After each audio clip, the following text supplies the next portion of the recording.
Already told you that the difference between is hammer and was వర్ గురించి మీకు difference చెప్పాను.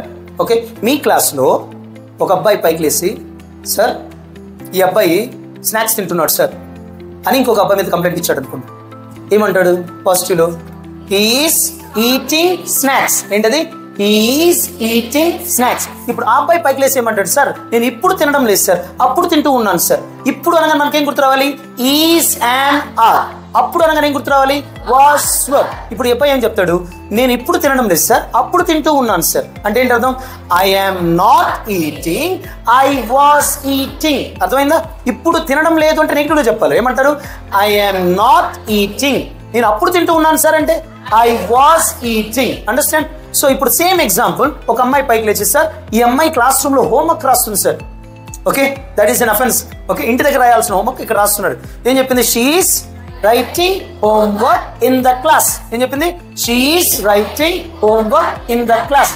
ఈ అమ్మాయి హోంవర్క్ రాస్తుంది సార్. ఇప్పుడు అమ్మాయి లేచేయమంటది? సార్ నేను ఇప్పుడు రాయడం లేదు సార్, అప్పుడు రాస్తున్నాను. ఎప్పుడు రాసినా తప్పే, బట్ ఒకసారి ట్రాన్స్లేట్ చేద్దాం. నేను ఇప్పుడు రాయడం లేదు సార్, అప్పుడు రాస్తూ ఉన్నాను సార్. అంటే I am not writing, I was writing. Did you understand? So that's how we should differentiate between the present and the past. ఈ విధంగా ప్రెసెంట్ కి పాస్ట్ కి డిఫరెన్షియేట్ చేస్తూ మన క్లాస్ రూమ్ సెటప్ లో దీన్ని ఉపయోగించవచ్చు. Okay, thank you so much. Give a big round of applause.